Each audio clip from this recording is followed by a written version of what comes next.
When we set a strong intention of what we want, have a deep desire, or simply set a strong goal, usually two things happen. And the second one has always confused me in the past. So keep watching. The first one is what we all hope for. We set the wheels in motion with our goal and we kickstart the energy.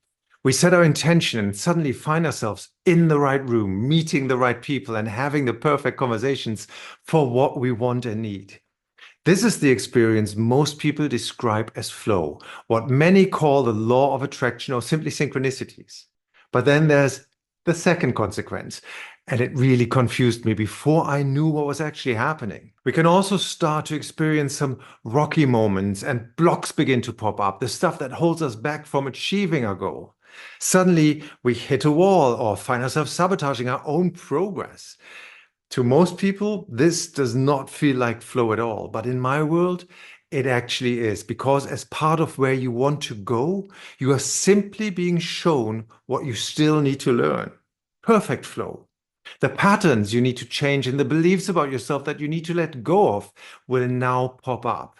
I'll say it again, that most people don't feel is flow. For example, when you want to learn horseback riding and you've never done it before, you probably struggle getting up there in the beginning. You feel very unstable and it's probably going to hurt. But once you've learned your lessons and got comfortable in that new position, you find yourself on the next level, riding down that beach. How beautiful is that? The rocky bit is just the part of the path that gets you to where you want to be. And in this case, a good horseback rider. When you use these rocky bits merely as signposts of where you can release resistance to where you want to go, you are really accelerating your speed towards your goal. Let me repeat that. They are simply signposts showing you where you can release your own resistance to where you want to go.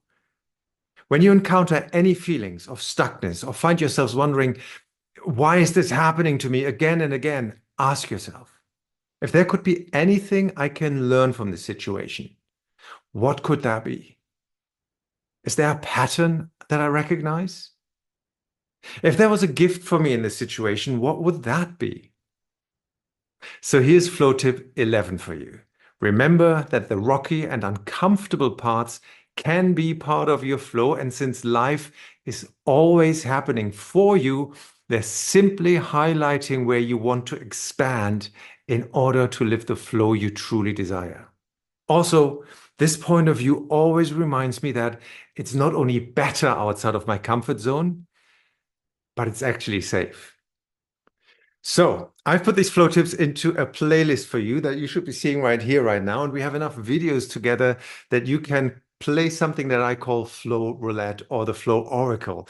Actually, someone in the current flow challenge called it the flowlet, which I absolutely love.